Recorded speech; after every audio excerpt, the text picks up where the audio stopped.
Muito boa tarde aos amigos fãs de Elvis Presley. O assunto hoje também é um tema que muitas pessoas me pediram já há algum tempo. Esse pedido é feito. Como Elvis montou sua banda para as apresentações, para a volta da sua carreira ao vivo a partir de 1969.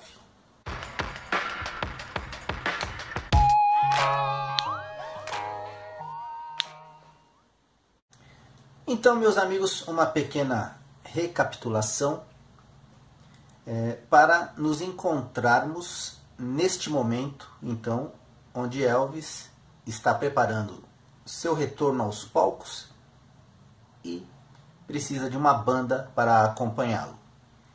Então, em 1954, Elvis grava seu primeiro sucesso, That's Alright Mama. Em 1956, já contratado da poderosa RCA, Elvis grava seu sucesso, que lhe projetou fama internacional, Heartbreak Hotel. Em 58, Elvis vai para o exército e é liberado apenas em 1960,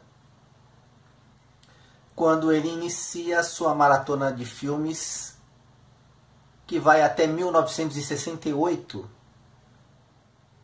Elvis, salvo alguns shows beneficentes no comecinho da década de 60, não se apresenta mais ao vivo.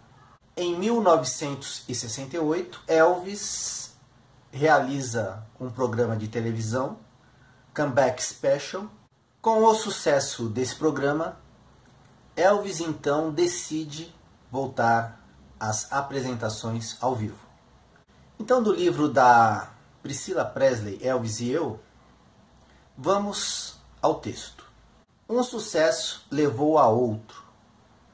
Depois do especial de televisão, Elvis estava ansioso em recomeçar a se apresentar para audiências ao vivo, a fim de provar a todos que não perdera a classe.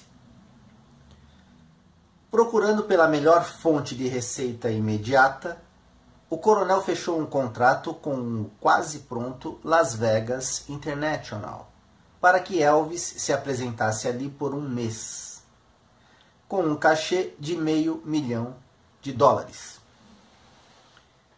Reajustando pela inflação do período, algo em torno, hoje, em 2020, de $3.500.000.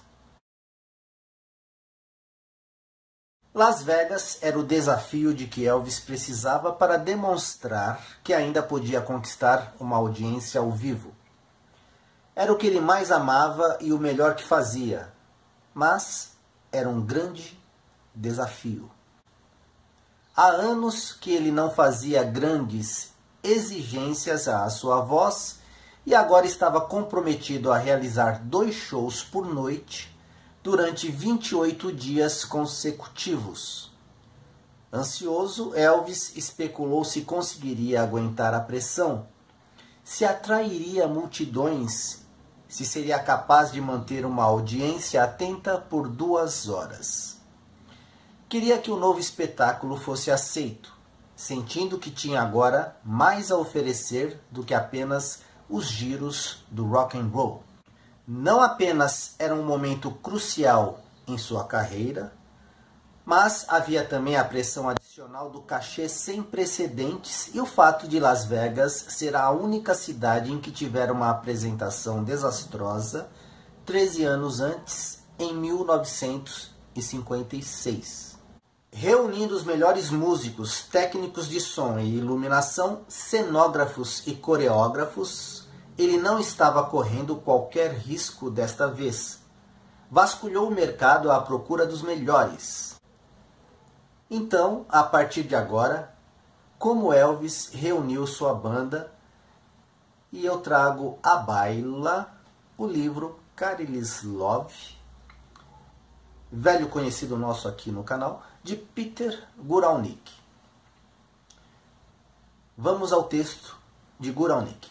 Elvis estava nitidamente preocupado e excitado com a estreia em Vegas. Ele manifestou sua preocupação com os amigos.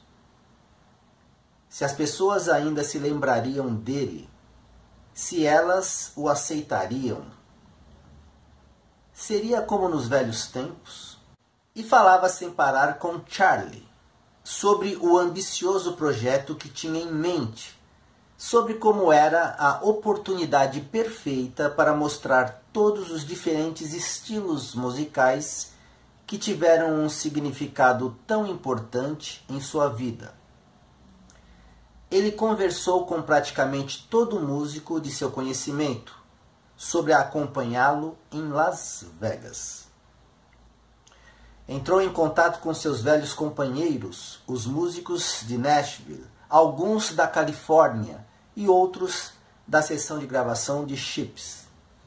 Por fim, entretanto, ele se estabeleceu com um grupo com o qual nunca tinha trabalhado antes, liderado por um músico que a muito admirava, mas que não conhecia pessoalmente. Com o tempo se esgotando rapidamente e os ensaios programados para começar em meados de junho, Elvis procurou o guitarrista James Burton no final de junho.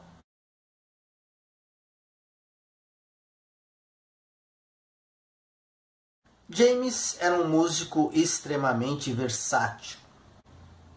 Ele conta do dia em que recebeu o telefonema de Elvis. Eu estava me vestindo para uma sessão de gravação e minha mulher atendeu o telefone e disse: "É Joe Esposito." Bem, o nome não chamou minha atenção. Então eu disse: "Anote o recado." Mas ela insistiu: "Parece bastante importante." Então resolvi atender o telefone. Joey disse: "É muito bom falar com você, James. Mas eu tenho alguém aqui que deseja falar com você e depois eu retorno contigo." Então Elvis pegou o telefone e conversamos por 2 horas. Elvis expressou sua admiração existente há muito pelo trabalho de Burton e logo perguntou ao guitarrista se ele poderia montar uma banda para ele. Ele estava procurando, disse, músicos que poderiam tocar qualquer estilo musical. O tipo de músico que, como Burton, era bom no que fazia e tinha consciência disso. Embora Burton não fosse normalmente de muito papo, eles pareceram se entender e, por fim, James disse, para sua própria surpresa, que estava dentro. James estabeleceu as audições. O primeiro músico que ele chamou foi o pianista Green G. Harden, que neste primeiro momento reclinou da oferta. Portanto, Burton contatou Larry Muhoberac, que já havia tocado com Elvis no concerto beneficente em Memphis, em 1961.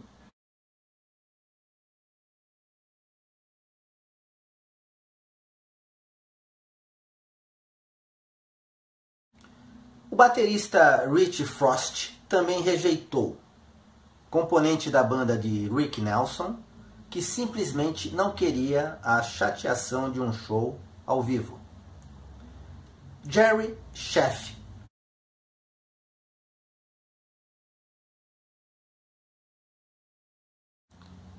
um baixista virtuoso com quem James tinha trabalhado recentemente em um projeto, de início não demonstrou interesse, mas concordou em ir a uma audição em um pequeno estúdio de ensaio. Eu disse à minha esposa, eu estava rindo. Eu disse, vou dar uma olhada, mas não vou fazer isso. Eu realmente não me via com Elvis, principalmente pelo que eu estava tocando naquela época. rhythm and blues e jazz. Mesmo assim fui ao ensaio e quando retornei para casa naquela noite, disse à minha esposa: "Você tem que ir lá dar uma olhada nesse cara." Ela disse: "Ora, deixe disso." Eu disse: "Não, é sério. Você precisa ouvir esse cara." E não disse mais nada. Então, no dia seguinte, ele simplesmente a surpreendeu.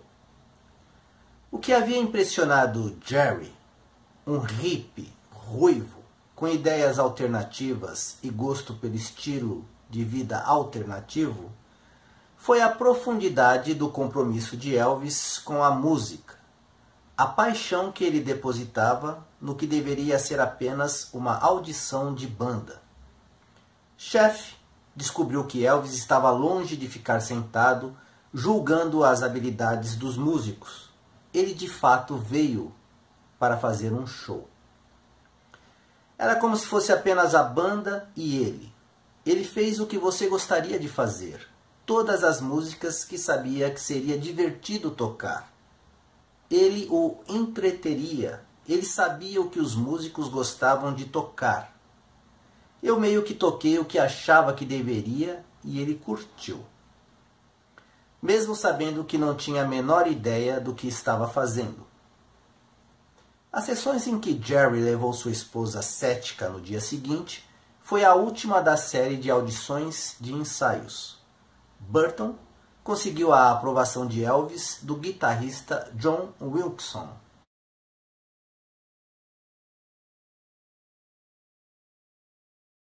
Faltava apenas o baterista. Larry Muhoberac contou a James sobre um jovem baterista com que ele tinha trabalhado em Dallas, chamado Ronnie Tutt. Agora que Tutt tinha transferido sua esposa e família para Los Angeles, Tutt, pensou Muhoberac, seria perfeito para o trabalho, e Ronnie não decepcionou quando finalmente teve sua chance. Fui o último baterista que Elvis ouviu e estava entre eu e outro baterista que fazia todas as sessões da Motown. Ele era muito bom, mas eu fui até lá e me concentrei em Elvis. Eu tenho certeza que consegui a vaga porque eu e Elvis tivemos uma ótima comunicação visual no palco. Eu o observei e você realmente precisava, porque era como tocar para uma stripper, com todos os movimentos que ele fazia. Você tinha que tocar de acordo com o que ele estava fazendo. E com isso, a banda estava completa. Pessoal, eu inicio hoje a série Elvis 1969, A Volta aos Palcos. No programa de hoje você viu como Elvis montou sua banda.